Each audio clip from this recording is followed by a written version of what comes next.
ایک دفعہ کا ذکر ہے کہ قدیم عرب کے ایک بازاری شہر میں ایک عاجز و پرہیزگار شخص رہتا تھا جس کا نام امیر تھا۔ امیر اللہ تعالیٰ پر اپنے اٹل ایمان اور دوسروں کے ساتھ حسن سلوک کے لیے دور دور تک جانا جاتا تھا۔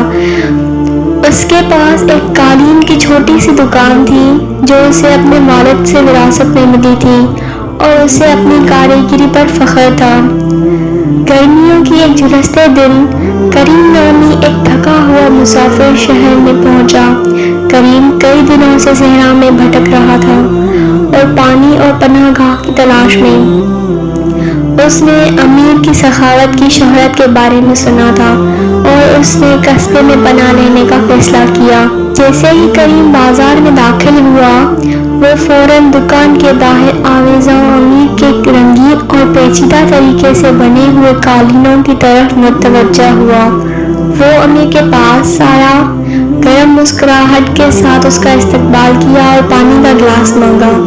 امیر ہمیشہ ضرورت مندوں کی مدد کرتا تھا۔ اس نے نہ صرف کریم کو پانی فراہم کیا بلکہ اسے اپنی دکان میں آرام کرنے کی دعوت بھی دی۔ امیر اور کریم اپنے سفر اور تجارت کی کہانیاں سناتے ہوئے باتیں کرنے لگے۔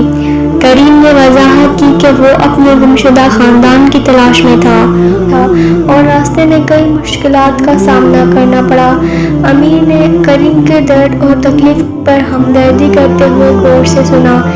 جیسے جیسے دن ڈھل گیا امیر نے کریم کو اپنے معمولی گھر میں سادہ کھانا اور سونے کے لیے جگہ پیش کی۔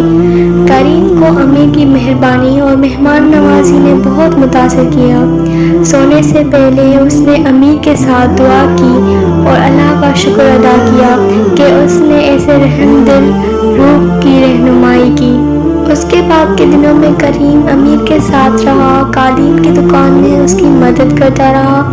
امیر نے کریم کو قالین بننے کا فن سکھایا اور انہوں نے مل کر دلکش خوبصورت قالین بنائے جو قریب اور دور سے آنے والے گاہکوں کو اپنی طرف متوجہ کرتے تھے۔ دونوں آدمی بھائیوں کی طرح بن گئے، نہ صرف اپنا کام بلکہ اپنے ایمان اور خوابوں کو بھی بانٹتے رہے۔ ایک دن جب وہ ایک خاص طور پر شاندار قالین پر کام کر رہے تھے، کریم نے دیکھا کہ امیر کی آنکھوں میں آنسو جھلک رہے ہیں۔ پریشان ہو کر اس نے پوچھا کہ اس کے دوست کو کیا پریشانی ہو رہی ہے۔ امیر نے انکشاف کیا کہ وہ حج کی شہادت حاصل کرنے کے لیے پیسے بچا رہے ہیں۔ یہ ایک زندگی بھر کا خواب ہے جسے اس نے اپنے بچپن سے ہی دیکھا تھا، لیکن اس کے پاس مطلوبہ فنڈز کی کمی تھی۔ بغیر کسی ہچکچاہٹ کے کریم نے اپنے جیب میں ہاتھ ڈالا اور سونے کے سکوں کا تھیلا نکالا۔ اس نے اسے امیر کے حوالے کیا اور کہا، امیر میں آپ کے ایمان کا خلوص اور آپ کے اس مقدس سفر کی تکمیل کی خواہش کو دیکھ سکتا ہوں۔ برائے مہربانی یہ سکے لے کر اپنی زیارت کے لیے استعمال کریں۔ اللہ تعالیٰ نے مجھے آپ کی دوستی سے نوازا ہے اور یہ ہے کم از کم میں اپنا شکر ادا کرنے کے لیے کر سکتا ہوں۔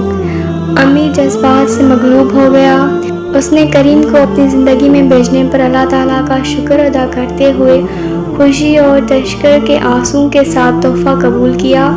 اضافی فنڈز کے ساتھ امیر آخر کار اپنے طویل انتظار کے بعد حج کے سفر پر جانے کے لیے قابل ہو گیا۔ جیسے کہ امیر نے اب مکہ کا سفر کیا، اس نے نہ صرف اپنی خیریت بلکہ کریم کی مسلسل برکتوں اور رہنمائی کے لیے دعا کی۔